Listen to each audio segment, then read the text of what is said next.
Hello，大家好，歡迎嚟到我頻道。中意我影片嘅朋友記得訂閱我嘅頻道。今日嘅日期係10月27號。灣仔嘅人氣燒味店天鵝燒鵝嘅主廚兼老闆，從業20多年，更加曾經係米芝蓮2星中菜館任職燒臘部嘅總管。依家佢鋪頭係主打現場燒製嘅燒鵝以及傳統港式燒味，吸引唔少香港客人以及遊客都會慕名而來，更加喺內地社交平台備受追捧。但係天龍燒鵝嘅老闆阿成日前就喺小紅書發布影片，宣布因為經營困難而要縮減分店。佢就更加親自解釋結業原因，坦言喺香港做生意好難㗎。相關話題引發網民熱議。關於結業原因，佢就講到喺呢一個昌業大廈嘅第二分店都賺到啲錢嘅，但係都要結業啦。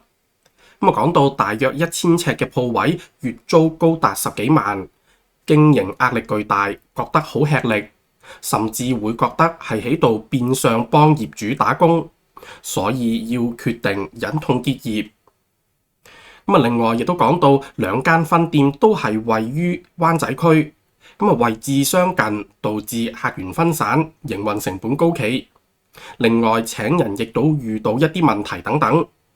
講到兩間鋪嘅開支加人工，不如做好一間。佢更加感嘆香港營商環境艱難，部分業主會因應營業嘅表現去調整租金。講到業主見你生意好就加你租，生意唔好又冇人幫。阿成仲透露，若果未來再開新店嘅話，會考慮轉去九龍區發展㗎。相關嘅消息傳出之後，網民反應熱烈，都喺留言區度表達意見。有留言咧就講到多數咧係支持佢嘅。講到香港飲食其實係被業主各種加租搞到關門㗎，而唔係冇生意。亦都有講好多小店嘅店主都係喺度為業主打工，亦都有講到業主仲加租乜世道啊，應該減租啦。亦都有講乜嘢時勢啊，仲加租，搞錯啊！好啊，執咗佢睇下佢租唔租到出去，貪勝不知輸等等。不過另一方面咧，亦都有人講到，其實周圍都係咁噶啦，處處都一樣，見好生意就加你租，甚至有講到唔好生意都夾硬加租啊。另外，亦都有部分網民就建議佢轉去內地發展，例如叫佢去深圳、廣州、佛山、中山等等唔同地方，歡迎佢過嚟開鋪發展咁話。最後亦都同大家睇下相關嘅報導咧，亦都俾人擺咗上啲討論區嗰度，亦都上埋熱門啦嚇。可能咧就喺討論區度咧，亦都有多一啲其他嘅聲音啦。有留言就講到其實飲食業嘅開支咧最大係人工嗰部分㗎，租金只係佔20% 左右，主要係香港人工過高。所以僱主都開始傾向請外勞，人工起碼差咗3至到8倍咁話㗎。租金佔比係咪20% 啊？呢啲咧知道嘅觀眾可以留言講下啦。我就真係唔知。人工開支佔比又係幾多咧？呢啲我就唔知嚇。另一方面亦都有網民啦就留言就講到嗰啲商鋪業主咧係幫唔落嘅，但係當初個業主係咪逼你去租㗎？係你就去報警啦喂！你自己計錯數，關人咩事呢？深水埗大把吉鋪2-3皮嘢有交易，你唔去開嘅？又要食中灣仔消費力人流，又想交2-3皮嘢嘅租金。有冇多一個咁樣嘅租位啊？我都想去賣下嘢啊！喂，呢一個留言係有啲辣咁，但係佢講嘅都係現實租嘅嗰啲係靚位嚟嘅，租金固然會比較貴，咁亦都有啲平啲嘅租位咁可以考慮係嘛？呢啲都係好殘酷嘅現實咁對於呢一則嘅消息唔知道大家又點樣睇呢？我自己嘅理解呢個天龍燒鵝嗰個老闆有實力係嘛？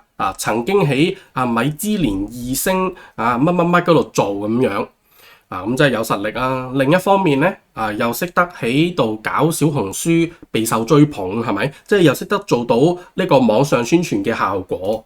好坦白講，其實已經唔係間間鋪可以有咁樣嘅實力㗎啦，即係你要承認唔會係間間鋪頭嗰個主廚老闆都係曾經係米芝蓮2星乜㗎嘛，係咪先？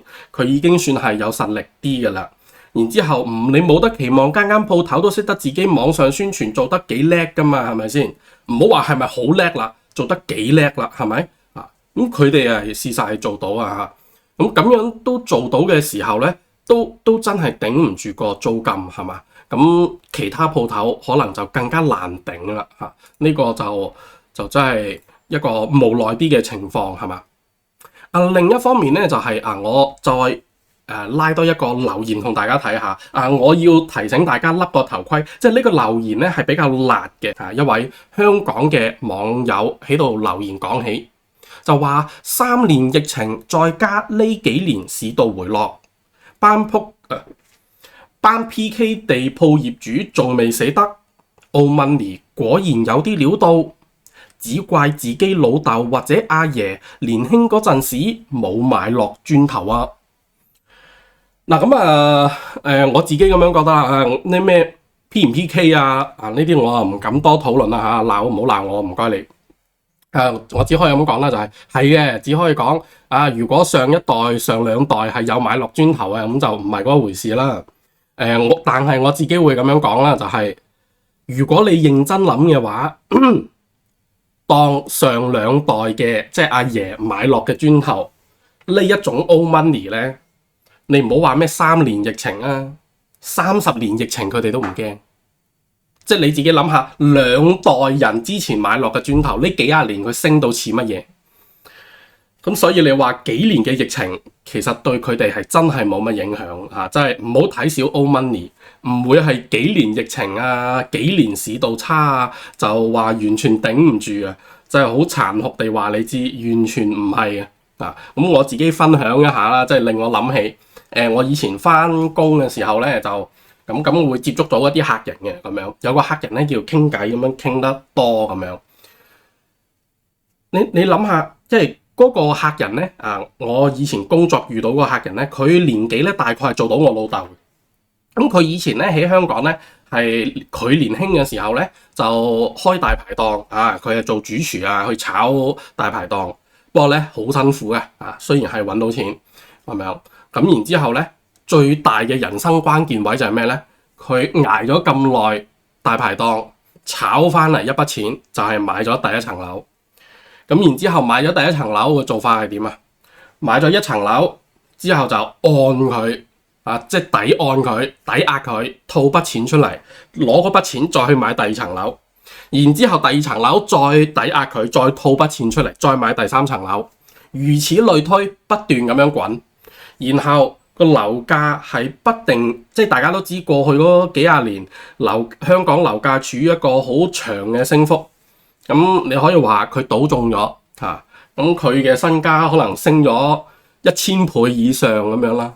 咁呢一個就係講緊上一代人做中咗正確嘅決定，就有一個好大嘅差異啦。你諗下上2代人。